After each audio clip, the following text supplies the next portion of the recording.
Okay, so this is a little interview of my father. I wanted to get a perspective on your years, your early growing up years. How early is early? I don't know, something in where do you want to start? I mean, tell me a little bit about your teenage years. So like 13, 14, 15, that time frame. What do you remember about that time? Oh, I remember. I can remember vividly. Like what? We're talking about. We lived in Debrecen, Hungary, Yeah. and my father had a store, and he was selling materials for men's clothing. Yeah. And I had a routine. Every time after I came home from school, I did my homework. I went down to visit my father in the store, helped him over there a little bit. Helping was just to straightening some of the roll of materials, and basically he was teaching me about the trade, what he was in, mostly the textile business. And after that, I visited a couple other stores where everybody wanted to buy me an ice cream, candy and chocolate. So I had a routine. Every night, every afternoon I went to visit these people, and then I had a lot of friends. We played soccer. Yeah. And What were some of the most vivid memories of that time? What year was that? Was that we're talking 34, about 44, right? 1948, 1947. That's after the war, don't forget.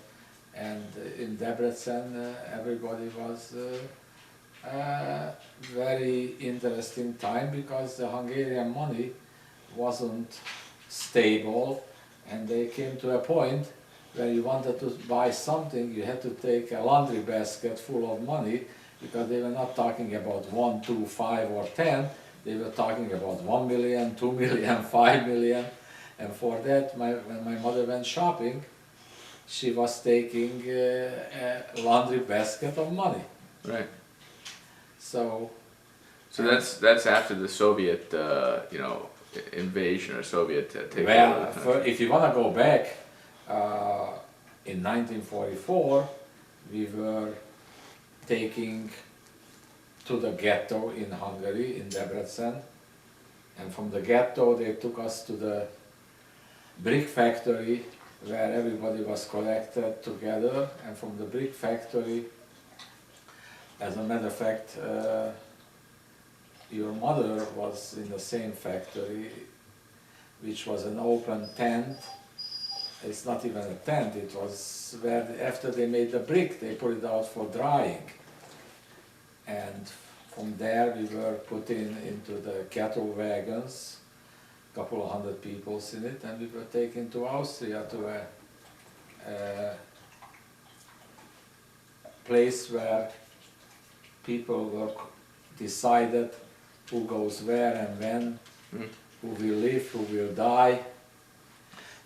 So big difference, in the late 40s in that time period. I mean, Oh yeah. when you came back, I'm just before When we talk came about back, we were in Austria on a farm, and when the Russians started to liberate Austria, all the Germans were pushing all the Jews toward the nearest concentration camps, which was Mauthausen, with the gas chamber and everything, and basically we walked close to 500 miles on foot.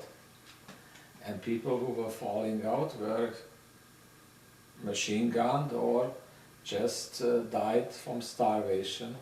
This was after you left Hungary to go to After Austria. we were took to Hungary, we didn't volunteer, we went.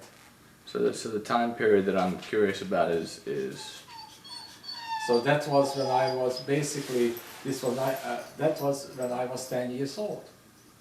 And my father was taken to the forced labor camp, Okay. was taken to the forced labor camp. And when the American liberated Mauthausen, actually I was kept in a separate section with my mother, with a couple other kids, because we were the most healthy looking people over there. And they were trying to show, in case a Red Cross inspection comes, that they were treating the Jews nicely. But when the Americans liberated us, and before we came back, there was a period of about 2-3 weeks until they make arrangement how to come back Hungary, and we came back to Budapest, and from Budapest we went to Debrecen, and my father wasn't home. And after a couple of months later, he comes home, and it turned out he was in the same concentration camp in Mauthausen, about 2 blocks away, which I didn't know, because if I would have known, I could have found him. But I didn't even thought he was there. And he had typhus, he had all kind of illnesses, he was like skin and bone, and he was very ill until he could recuperate to be able to travel. So that's why he was, from the liberation until he come home, probably 2-3 months. Where did he go after Mauthausen? After Mauthausen he went to Budapest, where that was the nearest place where everybody goes, and went to see my aunt Ilona, Tibi's and Pityu's parents, and my other aunt Olga, and they told them that we are home. That time nobody had telephones, so you couldn't call anybody. So when he came back, right away he came back to Debrecen, and that's where we got together again. So That was in 1944. So you came back in 44. No, we came back in 1945, but we were there more than a year. So the time period by which, so just to understand, the time period when you left or were taken away from your home, you went right to Mauthausen? No, first we went into a collecting place where they decided where do they send the people. Some of them went direct to Mauthausen. We were taken out to a farm about 20 miles from Vienna. Oh, so this was in Austria? In Austria, where my mother worked on the field. Mm-hmm. And your mother was in the same camp. We were in the same camp, except she was 1 year old, mm-hmm. and I was 10 years old. So you went to this one place where they decided where people were going to go. Right, but that wasn't that simple things Right. over there, you know, and there was no food. This was when? That was in 1944. You remember when it was roughly? I think around May. So in the spring of 1944. Yeah. So that was your first stop. First time was that collecting camp, and then we went to Vienna. We were there about 9 months or so. But there was a brutal winter over there, and you see, when we got there, we had no clothing, because everything was confiscated at the collecting camp. So when we got into the camp, we got into the place in Vienna, outside of Vienna. For instance, it was a bitter cold, everybody's hand and feet was frozen. Mm-hmm. And I remember that time my feet was growing, and they couldn't get me a shoe, so they got me a lady's shoe, which the bottom was wood and the top of the shoe was canvas. And in very sub-zero temperature, that wasn't, so it's hardly was a nice place to be that time of the year. But the worst part was the march from Vienna to Mauthausen. So in the wintertime, you marched from Vienna to We Mauthausen. marched, it was February, and we liberated in May. So we were there probably 3 months or so. So I want to know about that, but I want to just talk about what the time when you came back When we came back, from Mauthausen. we went back to Debrecen, and my mother started. We didn't have any furniture, we didn't have anything. We came back. You went to the same house that you lived in. No, the house where we lived in was people lived in it already. When we went to the ghetto, before even we left the house, the people stripped the house where we lived. They moved the furniture, they moved the clothing, because when we went to the ghetto, they allowed us one small luggage to take with us, and whatever you could carry, which is not much. So all the furniture, all the pots and pans, everything, curtains, painting, everything was stripped the house before we even left the corner. Mm-hmm. Because the people who lived there, the non-Jews, the Gentile people, was hardly waiting to can whatever they can stole and take it. And then when you came back, There was nothing. you There had was the Joint, the Jewish organization, okay. and when you went to the Joint, what happened is some of the furniture was collected.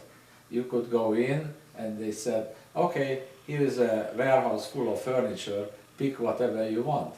Yeah. And my mother picked 2 beds and something. And that's And then how'd you find the place to live? where this organization, this Jewish organization, was helping to find and evict some of the people from the Jewish homes to go back, and they were saying, okay, you can go into these apartments, and it wasn't that one family lived in it. Right.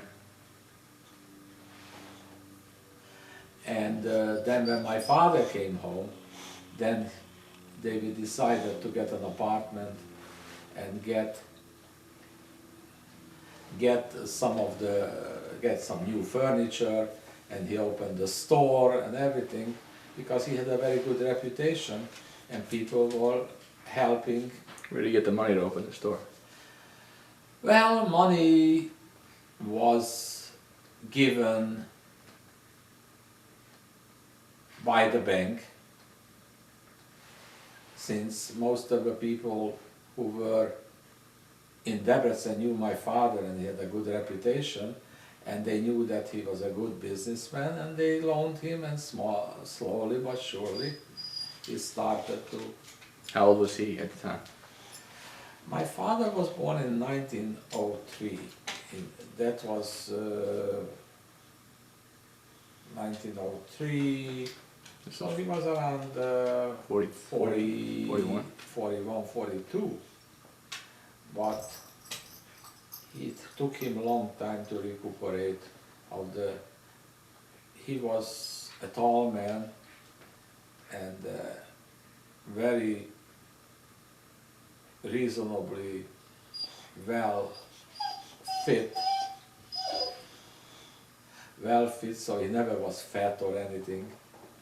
And by the time he came back in the concentration camp, he lost probably 100 pounds, so he was like a skeleton when he came back, so Yeah. it took a long time. And then so then your mother worked at the time to support the family. Well, my mother didn't work, my mother took care of me. Don't forget, I went back to school, and of course she helped, you know, if you had to go down to the store and do something. But my father at that time went to Budapest, bought material, went up with the truck, rented the truck, went to Budapest, brought the material down, and that time he was basically working with some of the tailors who went for local fairs. In Europe it was set up that 2-3 guys get together and rented the truck, and they went from one city to another city, and they had these fairs where they put up food, clothing, everything, and when they finished it, they packed up. At night they were traveling, and in the morning they went to another town, set up. But my father didn't go to those places. he was supplying those people. And those people didn't have money either, so he gave credit to the people who went, and when they sold it, they came back. Before they bought new merchandise, they had to pay the old one. So everybody was helping each other out over there. And he had long-time friends who, they trusted him, he trusted everybody, so it was interesting. So he started this business. He started a business. Was it the same business he had before he left? Yes, it's called Hegyi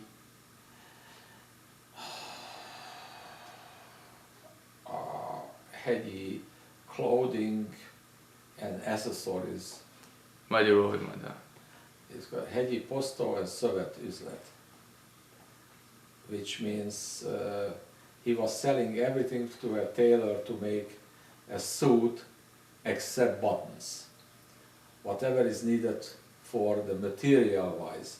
He wasn't selling any threads or buttons, but that's a different trade, but he was selling anything when they had to make the inside, you know, to stand up and all the material. Was this the same? This is the same business that he had before. He had the same business in 1943. There came out a new regulation in Hungary that Jews cannot have any more stores, so he left the store one of his workers who basically for a minimal amount of money, which was like $1 American just as a token, he bought the store and he was thrown out of the store that time. So he had to, because he had to go into a labor, so-called military. They were in Hungarian uniform, but they didn't have any rifles or anything. They cannot carry, but they had a different band on the arm which was showing they were Jews and they are not regular military. So in 1943, a law, the Hungarian government passed a law? Or who passed it? Hungarian, that you had to report. As a matter of fact, he went back to the same place where he was born, not too far away, a town called Beregszás. He was born outside of Beregszás, a small little town called Bereg-Ardó. But it belonged to Beregszás. It's like if you live in New York and you go into Yonkers or something. It's all the same. And as a matter of fact, when he was there, my mother and I, we traveled, and my father had a sister over there. And we went to visit the sister, and my father knew that we were there, and he sneaked out, which was very dangerous for him, because if you would cut him, they would shoot him for desertion, even for a day. So I'm just trying to understand. So in 1943, he had owned the store prior to 1943. He owned the store almost after he got married. When? What year? They got married, I would say, around the 30s, early 30s, 1930. They got married in 1930 when your father was how And old? he opened a store in Debrecen. The reason why he wanted to stay in Debrecen, because my father had a distant cousin, not a distant, a cousin, Szabados. And Szabados had a ladies' clothes or ladies' coat store over there. And my other uncle, Imre, was in the same store with Szabados. So since he left Beregszás, there was no other place for him to go where he had relatives. So he went to Debrecen. But he got in Debrecen, I think, in the 1929 area. So he got to Debrecen and he opened up the store after he got married. Opened up because before he was doing the route with the fairs, And my mother didn't like it that he was home for only 1 or 2 days a week. And then I was actually born 4 years later that they got married. And when I was born, my mother said, you have to do something because I don't want you to be not home with your son. And that's why the father decided to open a store. And So he had the store from, I think for 33 or 34 until 1943. So he owned the store by himself. He had a partner. No, he never had any partners in that store. He rented the. He rented the space and he had a store, and He was a businessman, he was always a businessman. and he basically bought and sold fabric, Yes.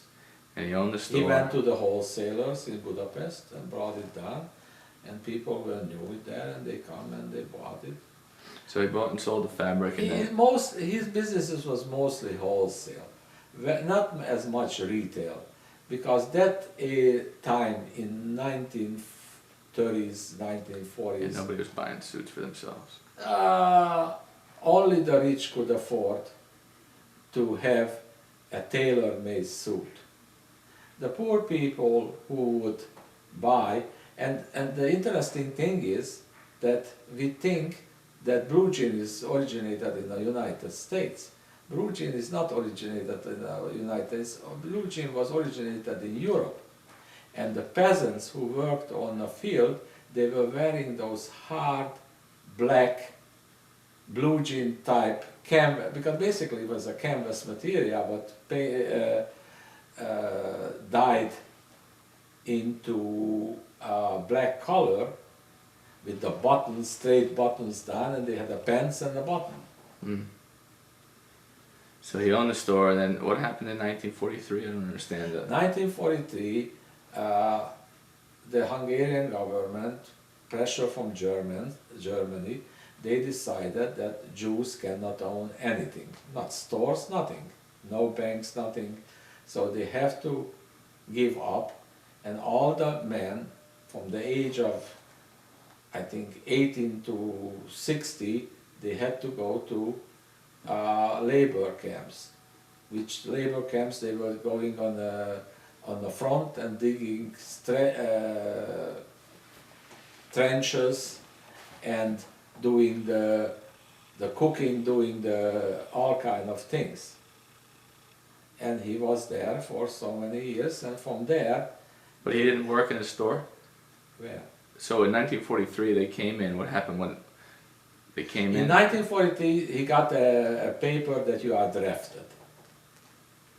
You've been drafted, and they gave him, I think, 2 weeks to report in Beregszáz this and this military post. So then he had to sell the business. Because he needed the money. No, he got maybe $1 for it. Oh, really? Because there was a choice, either to close it up or give it to one of his workers. They had a couple of men who worked for him, and he decided he'd rather give it to the man who is working over there so they can make a living, otherwise they would have lost their jobs. So he decided to give it to one of his men. Did he put up a fight at all to do this? I mean, what? You must be kidding. How can you fight against government? When they tell you do something, if you don't do it, either they put you to jail or they shoot you.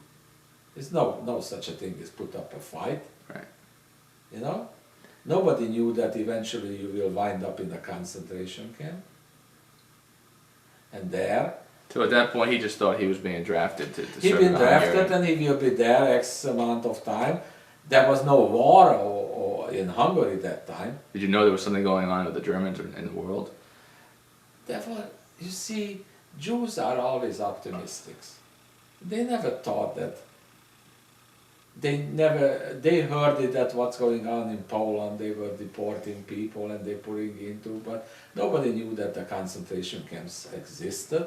They knew that there were labor camps where you have to go and work and you do secondary things, but nobody thought that your life was in danger or anything. And after that, when we went to the ghetto, we didn't think about it, anything will happen. Then we were in a ghetto, from a ghetto we went to the cattle wagon, the camp, and then from the camp we went to a working place where my mother was working on a field in the summertime, and in the wintertime they were doing all kind of household things for the local Austrian families. And all of a sudden we had basically wasn't that bad, because Annie's grandmother was, for instance, the cook in that place, and they were cooking for all the peoples, and it looked like a military barrack where they had 150 people in one room, and they have double beds, and it was like, it wasn't pleasant, but nobody's life was in danger, except when the Americans were bombing the area. Sometimes the bomb fell very close where we were, and there was no bunkers over there to go, so what does it do for you if you go under the bed? It doesn't do a wood bed with a straw mattress in it. And even when we were going toward Mauthausen, and we didn't go that we go into the concentration camp, it was a shock when we got there and we smelled people are burning over there in a crematorium. So people wasn't that. So up until that point, really, it wasn't known what the reasoning was behind all this stuff. Nobody knew what was going on, because the Germans didn't tell, the Hungarians didn't tell, and the Hungarians were even worse than the German.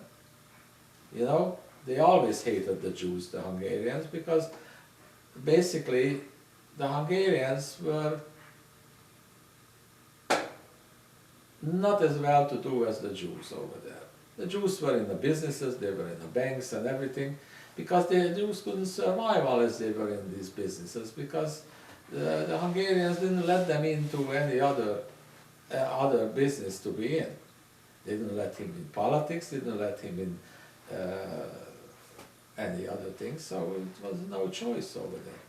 Either you are in business or you cannot work for somebody. So your father at that point, getting back to that, your father had left for a long time period to go to the military? Sure, but don't forget that we didn't have any income there. My mother was surviving, selling whatever she had, jewelry and whatever was able to sell, because for 2-3 years there was no income over there. They didn't give you social security or any pensions or anything. Just survive. And how do you survive? You have to make money. How do you make money? You sell your belonging. But it doesn't matter what you sold, because on the end, when we went to the concentration camp, they took everything away. They strip searched the woman, and they were looking into certain places where they can hide it. And basically when we got into Vienna, they had a pair of shoes and a pair of dress on it. Nobody had any belonging, and nobody had any value. So in '43, when your father was told to sell the store, and he left, what happened at that? And what happened to you at that time period? I was still in school. Did you talk to him about? What did he say to you that where he was going? He said goodbye. I have to go. And you figured like in Hungary, it wasn't unusual, because men were always drafted to go to the army. But at age 40. Yeah, but the draft was from 18 to 55, so it's nothing.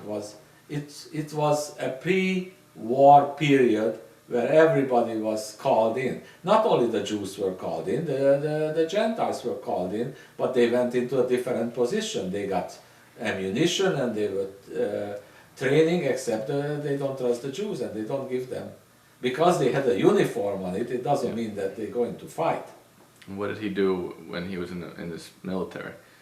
What was he? I think he was a cook over there, or he's helped on the kitchen or something. My father was a very good cook, so he knew how to cook. and he was surviving over there, whichever way he could.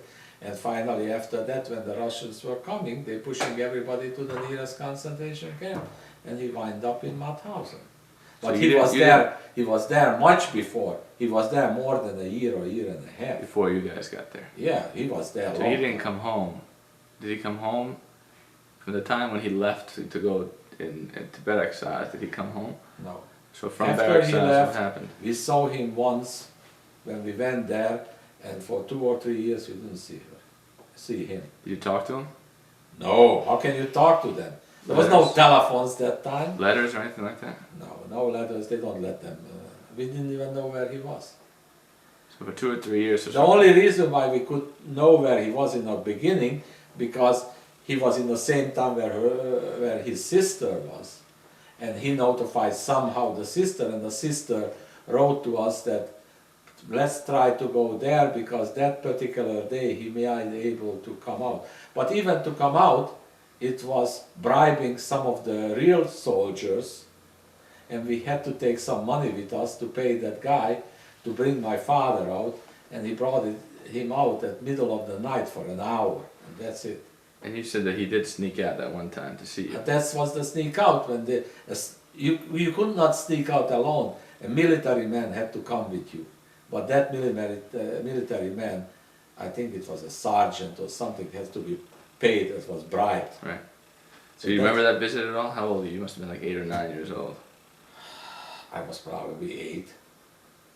And You don't remember much of that visit? it was a strange house, and it was like an old Hungarian peasant type house where I remember they have no, they have only stoves, you know, where you heated, and at night you slept in a bed where the straw mattress was made of real straw and thick like a foot high, and you had to climb up, and they gave you very big feathers. Pillows? Not pillows, downers, you know, what do you call them? Comforters? Comforters. So I got totally lost in that bed. But, and her sister was a real, Your father's sister? my father's sister was a real, first of all she was an old maid. And she dressed like an old maid with the babushka on the hand, on her head, and it was really very interesting because we lived in a big city, she lived in a small town, and in a small town they were about 20 years behind. Right. So you took a trip out there and you slept we there? took a railroad, You and your mother? me and my mother, and then we came back, probably we were there 2 days or something. And when you came back, you had no idea you weren't going to see him again for a long time. Then we never knew after where he wound up. So when you came back, a certain time period elapsed when you were escorted to the ghetto, to the camps. Between the time you saw your father in Beraksaz and the time you left for It Austria. was about 2 years in between. Yeah. The only thing was left over there was my godfather, Szabados. And basically he was watching out for us in a way as much as he could. And when we got into the camp, in the work camp in Austria, he was put in charge of the Jewish part. There was an Austrian camp director, and he was representing the Jews. So when you came, let's just jump ahead. When you came back from Mauthausen, and your father came back, and he started up his business again. What was the major differences between when he owned the business before and when he started up the business again? In what respect? I don't know. What did you notice in terms of, was life different? Well, there was no threat of being killed, but at the same time, in 1946, my uncle Henry, who lived in New York that time, came to visit us, and he told us that we have no future in Hungary, we should immigrate to the United States, and he was willing to send us all the paper what necessary. And my father's dream was always to come to America. Your father? My father dreams was, because don't forget, he had two brothers here, Uncle Henry and Uncle Nazi. His name was actually Ignaz, but they called it Nazi Baci. He wasn't a Nazi. Right. Anyway, so my father said, we just came back, I'm trying to make a living, what am I going to do? I'm a merchant, and I know that you have to work very hard in America. I'll think about it. And my mother said, no way, we just came back. That time her mother and father were still alive, and they were old. And he said, finally we survive, I'm not going to leave my mother here and my father. So the whole thing was put on the back burner. Even when my uncle came back to America, he mailed all the necessary papers. Oh, so you had everything. We had all the affidavit. We could have come out in 1946. In 1946, we were starting to start all over again. So you were 12 years old, and you went back to school. Yeah. You went back to school. Your father, did he buy the business back? No, he bought.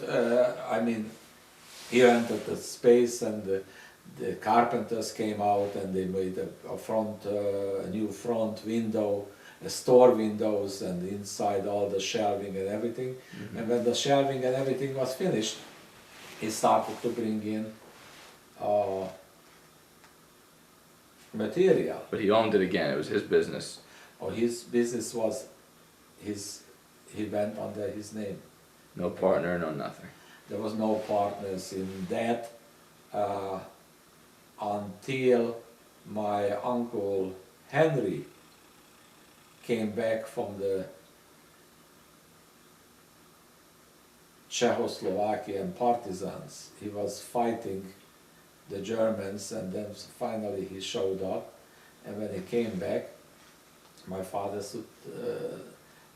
told him that if you want to come in and be with me in the business. This is his brother.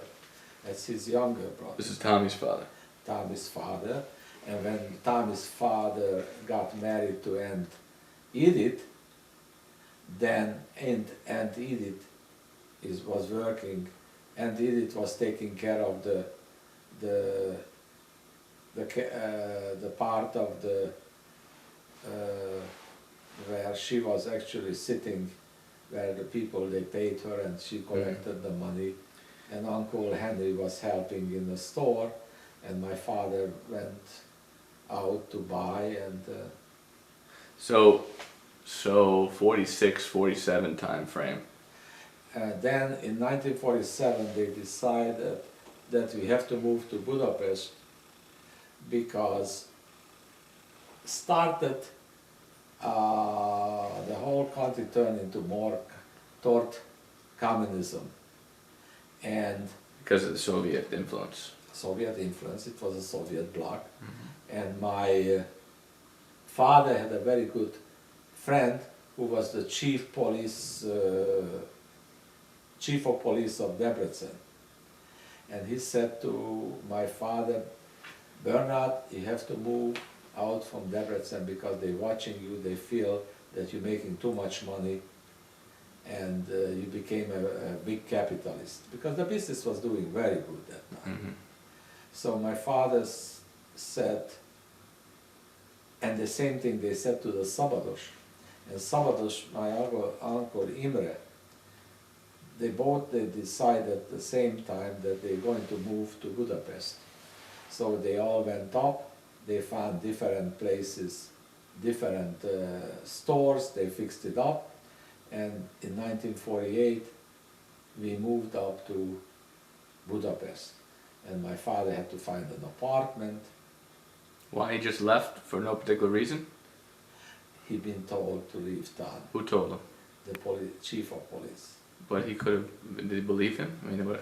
Well, that time my mother was influencing her in a certain way that if that's the situation, why don't we move to Budapest? Because Her parents were not alive anymore. They oh had- yes, their mother and father was alive, and Your father's parents weren't alive. no, my father's parents died a long time ago. I think my father's father died when he was around 50 years old. But when in Budapest lived my aunt,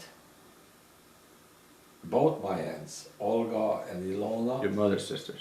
mother's sisters, and my mother's father and mother was there. Oh, they moved from Debrecen to Budapest. No, they always They always were in Budapest. they always lived in Budapest. Oh, okay. As a matter of fact, they were all together in a ghetto in the 1945 to 44 to 45 in Budapest. So, So you moved to Budapest. as a matter of fact, we lived in King Street, Mm-hmm. which was called that time Király utca. And if you, What address? my aunt Ilona lived on number 13, Yeah. which was here. Number 30 we lived, and my aunt Olga lived in 25. So basically it was like a triangle.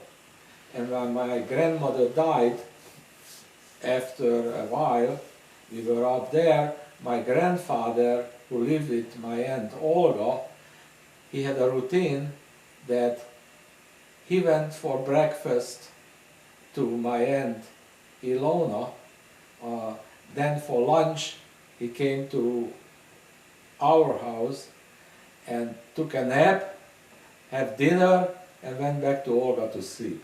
Because Olga wasn't a good cook. She didn't like to cook.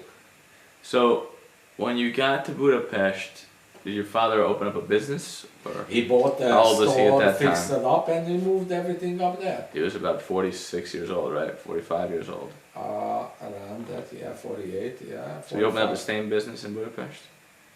You opened up the same type of business in Same type of business, except he had more retail business in Budapest than in Debrecen, because in Budapest that time was very popular. People were making suits and coats and everything custom made, because there were more tailors and more influential people in Budapest, and they had more money than in the surrounding old Debrecen where we were before. So you were about 14, 15 years old. Yeah, I You was- changed schools and everything? Yeah, I went to school and I was there and, until 1949.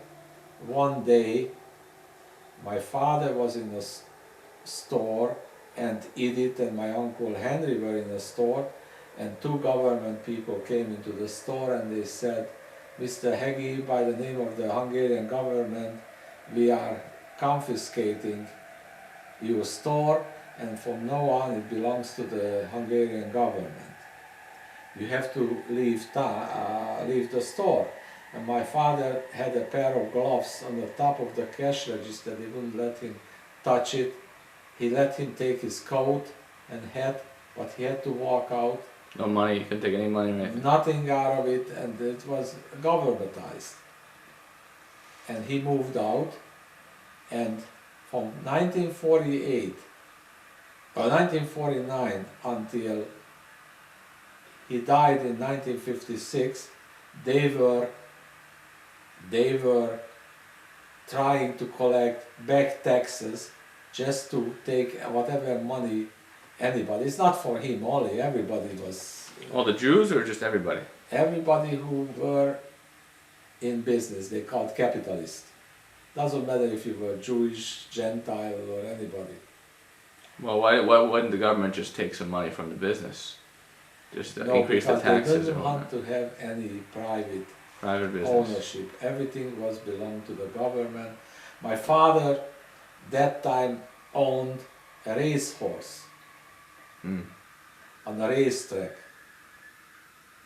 which was called Harmatos. Harmat means when in the springtime, when you have a leaf and you have a little water on it, it called this like it's like a little moisture on it. So the horse was run under Gábor Istálló, which means Gabriel's stable, and the horse name was Harmatos. And it was a racetrack. He owned the horse by himself? He owned the horse. He never. When did he buy the horse? He bought the horse when we were in Debrecen. You see, he had a lot of money. After he came back from the concentration. Yeah, in a 40. I think he bought the horse around 47, 48. So his business was doing well enough where he could. Oh, buy the business was doing extremely well. You know, and he didn't know what to do with the money, so one day, my father liked to gamble. He liked to play cards, he liked to go to the horse tracks, but he wasn't a professional gambler, but he liked to. And in Debrecen, in those times, the only entertainment was Friday night they went to the Aranybika. And in Aranybika there were special rooms. One side they were all the men playing cards, and the other side all the ladies were playing bridge. But the bridge in Hungary was a different bridge than the American bridge. Mm. So the government took over the business, and from that point, how did he get money? He had no money. Again, started whatever little money he had in a saving, he was trying to live on it. So, what you were saying about... They confiscated the store, Yeah. and for a long time he couldn't find a job. Finally, because he was a capitalist, finally he got a job in a toy factory. Yeah. Where they were taking old cans and they made into little tractors. As a matter of fact, I'm sure you remember we had Black black little toy what we brought out Yeah. even.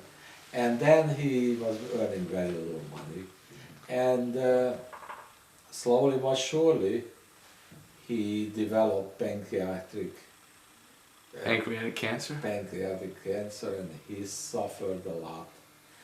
And in 1954 I was drafted to the Hungarian Air Force, and for 2 years I tried to come out as much as I could, but in the past year he was so sick that it was unbearable, and finally he became so weak and so ill that it was a blessing for him to pass away. And as a matter of fact, I was supposed to come home, it was a Sunday morning, I was supposed to come home, and I had a lousy military captain. Every Sunday they had to have an inspection of the barrack where you had to put the beds and everything, and I was supposed to be leave at 10 o'clock, and he didn't like something, it was too much dust, we had to do all over. By the time I came home was I think 1 o'clock, and he couldn't wait for me because he knew that I was coming home, and I think 10 or 15 minutes earlier than I came home he passed away. And that was one of the saddest days of my life.